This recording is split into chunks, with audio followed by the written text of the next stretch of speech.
All right, everybody, welcome into the week. I hope you're doing great. Let's see what's going on. This is a general reading for whoever needs to hear this message. If you're drawn here by the title, then this is definitely for you.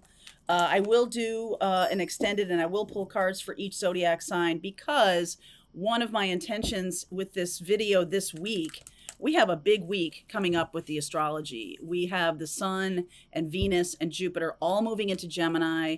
Gemini season starts this week, and when Jupiter in particular moves from one sign to another, that's the end of one cycle of one part of your life and the beginning of a cycle in the next part of your life or another part of your life.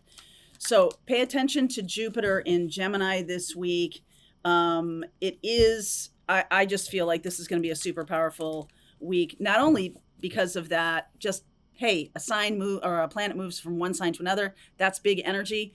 But Jupiter stays in a sign for a full year, which means it takes 12 years for Jupiter to get all the way around to the sign that we're talking about today. So this is the end of a 12-year cycle of Jupiter traveling around the zodiac and coming back to Gemini. So whatever's been going on for the last 12 years, it's wrapping up that cycle. And this is true of every time Jupiter moves into a new sign. We're ending some kind of 12-year cycle of when it goes all the way around. We're also ending a 1-year cycle when it's been in Taurus for the last year. So pay attention to Jupiter because Jupiter is the energy of good luck, of expansion, of seeking truth, of wanting to express yourself. It depends on where this transit is happening in your chart. And we talk about that in my astrology group. I'm not going to have the astrology group this week because I'm traveling, but it might be worthwhile next week to talk about that in my astrology group. So if you want to check that out, you can take a look at the link or click on the link below and join up for that group. And we talk all about how that might impact you personally. So let's see where we go with the reading. What wants to come through, please, for those watching? The full moon in Sagittarius is at 2 degrees Sag, and the full moons are directly opposing the sun, right? Sun moving into Gemini this week, and that full moon is directly opposing it. So it's at 2 degrees of Sagittarius. This is going to be a powerful week for communication, especially the truth. The truth.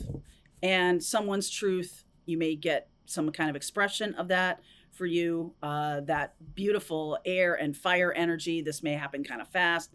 So let's see what's going on here. Higher power is underneath, allowing things to unfold as they are naturally going to do. And it's sort of like, don't try to control whatever's going on. And Gemini energy can be about control, can be wanting to, make sure everything is organized and in ship-shape fashion and everything.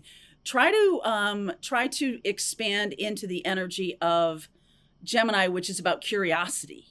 Okay. So allow yourself to be curious about why things are unfolding, or like, I wonder why she said that.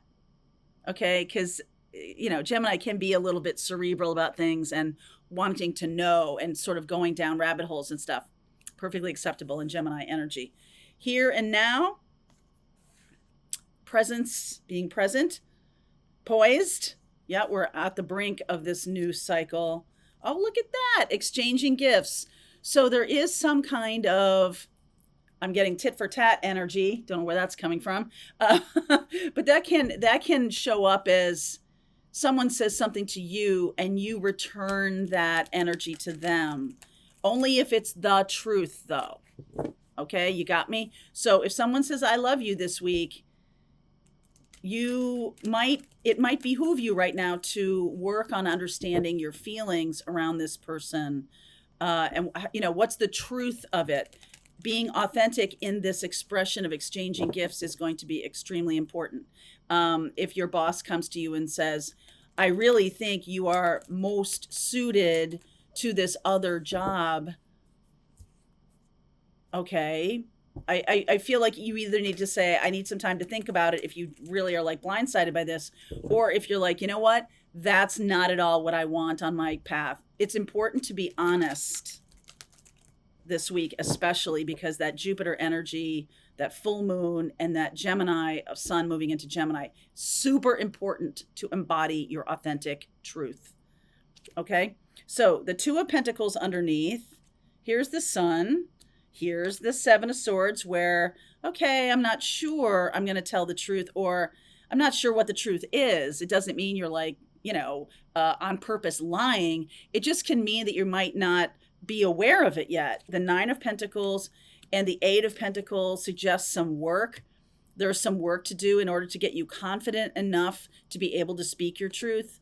Wisdom, okay? Learning to transmute the energy of whatever's going on in your life into something that's true for you.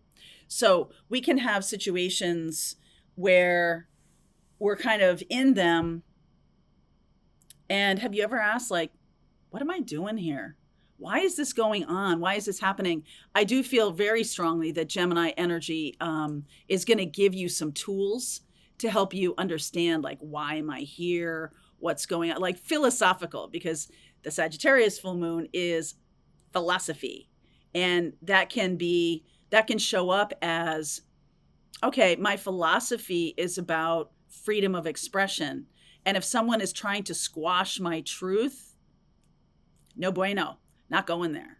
So instead of people pleasing, I'm going to be like, yeah, this isn't for me. Or I don't really resonate with what you're saying, or something like that. There is a sense of nuts and bolts practicality to this, with this Nine of Pentacles and Eight of Pentacles.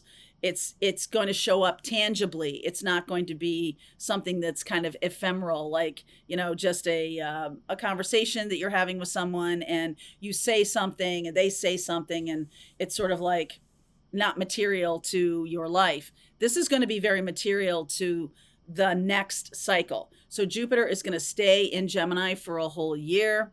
We're going to have that energy of expansion of communication. Gemini's communication.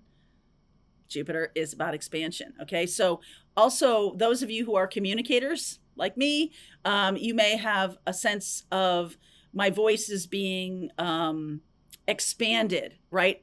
Or I'm being seen by more people. I'm being, expressed in a louder way out in the world.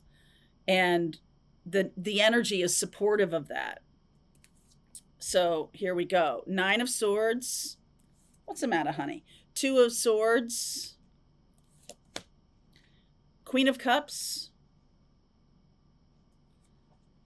I feel like some of you have not wanted to speak your feelings, right? Two of Swords. I'm holding back. Someone might be holding back from you. You might be holding back from another person. But there's definitely some kind of awareness of this in your quiet moments. Okay, like when you're thinking about expressing your true heart's desire, but you don't do it. You're not doing it. You're not lying to yourself anymore. Like, you're not doing it. Five of Wands, King of Pentacles, the Devil energy, and the Eight of Cups. I feel like, if you're dealing with another person, I feel like that they're holding back. Yup. They're holding back. They're holding back their feelings. And the question is, why? It can be because, and this could apply to you too, because it's going to cause too much drama, too much upheaval in my tangible life, right? With the Devil energy and the King of Pentacles, that Five of Wands, this is like stirring up a hornet's nest, and instead wanting to be more, or maybe having, go along to get along kind of energy. But then something happens here with this Eight of Cups. It's like, I'm going to actively turn my back on a situation that has maybe run its course, or has gone too much to the dark side. There's nothing light about it anymore. So why is this exchanging gifts? You could be telling somebody that you're done with a relationship. You could be telling a boss that you're done with your job, I'm not doing this anymore. You could be telling, right? And there's some kind of exchange coming. Some of you have not said this because you're afraid of what the other person's going to say back. Okay. So exchanging gifts, or you're afraid this other person isn't going to match your energy, right? Coming back. 9 of Wands, Page of Cups. This is from, okay. 6 of Swords. And the Judgment card. Oh, yeah. I was going to say, this is coming from a childhood experience of being berated or shunned or shamed for your truth. So if you have a lot of blocks around speaking the truth, it comes out as people pleasing, or it comes out as I'm going to say what I need to say in order to stay in this job or go along to get along kind of energy. I almost feel like Jupiter in Gemini is like, nope, can't do it anymore. What house is it in for you? Okay, look in your own birth chart. What houses does it fall in? That's going to tell you the part of your life being impacted by this Jupiter into Gemini shift. Jupiter into Gemini. Yes, that's what I said. I was like, did I say it backwards? So interesting that it's about communication. All right, so what's this devil energy down here? What's this devil energy? It could be different for each one of you, but let's see. You've tried to put boundaries around a situation. 2 of Cups, 5 of Swords. It works for a little while and then it doesn't anymore. So you could have a difficult relationship with a sibling, because Gemini can be about sibling rivalry or sibling discussions. It can be about community, neighbors, close friends, friends that are individual friends. Like the 11th house is about groups of friends, but this can be, because I'm seeing this can be like you get along for a while and then you don't. And it's, you know, you put a boundary up, you say what you want to say, and then it never holds, it never sticks. And so it's sort of like, okay, so now forever, never, amen, I just hold back. I'm just not going to say anything, right? I'm just not going to tell my truth anymore. Jupiter in Gemini is not going to let that continue. No way. So we got the Queen of Cups here. Somebody could be wanting to say something to you as well. Temperance. 7 of Cups. Queen of Wands. Oh yeah, Wheel of Fortune. Lots of Jupiter here. The Temperance card, that's Sagittarius. We have that full moon at 2 degrees of Sagittarius. Jupiter is here with this Wheel of Fortune. Same with the Queen of Wands, the fire energy. That can be Leo. So there can be something about hiding oneself, right? Hiding one's light because of how other people respond or react or are going to react. I get the feeling that some of you, this may be just for some of you, but you have been working on something new and it's time to give birth to it. 8 and 9, we're at the end of the cycle of working on something. It's time to give birth to it and bring it out into the world, express it, you know, a book, an idea, a business, or something like that.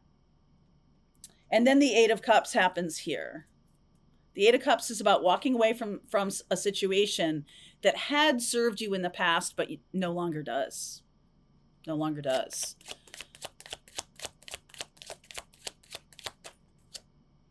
Hanged Man. 9 of Cups. Lovers. 7 of Pentacles. The people I believe, those of you who have wanted something for a long time, started to build it, started to work on it. This could be a leveling up in your career, a leveling up with a person, like going from, okay, dating into being more committed, or from friends into dating. It can be about you getting promoted, you getting your wish granted. It's like you've waited around. You've been the good doobie, and that's actually Gemini energy. And so here's the thing I'm going to say to you, because I see this devil energy and this 5 of Wands. For some of you, your dream comes true, and this shift may not start out looking like that.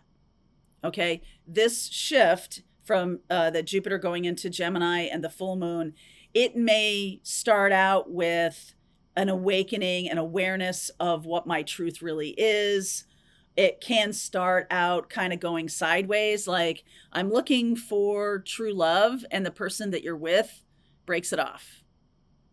It can look a little bit sideways like that. Like I want to be I want to be some kind of spiritual leader or healer or guide or something like that with the hermit energy. And then recognizing that it's a path, that it's not a destination. It can that and that's actually completely on brand for the hermit. It's the journey of being spiritual in my everyday life. It's not the influencer expression of it. That's just one way of communicating, which can be the where it's going. But it starts out with this awareness of what the path is that you're choosing.